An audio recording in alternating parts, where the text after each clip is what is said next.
সূর্যের আসল রং হলো সাদা। হ্যাঁ, কমলা কিংবা হলুদ নয়।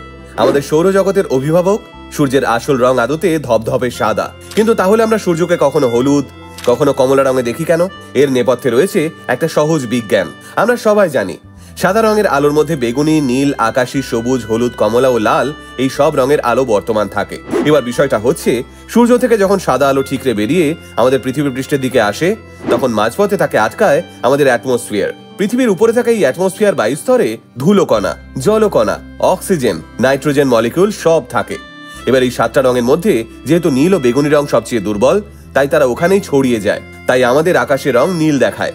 এবার বাদবাকি যে রঙগুলো থাকে সেগুলো মিলে কখনো হালকা কমলা, কখনো গাঢ় কমলা, কখনো আবার গাঢ় হলুদ রং সৃষ্টি করে আর সোজা এসে আমাদের চোখে ঢোকে। তাই পৃথিবীবাসীরা ভাবে সূর্যের রং হলুদ। এবার আপনারা যদি মহাশূন্য থেকে সূর্যকে দেখেন, তবে সেটিকে ধবধবে সাদাই দেখবেন, কারণ মহাশূন্যে কোনো বাতাস নেই।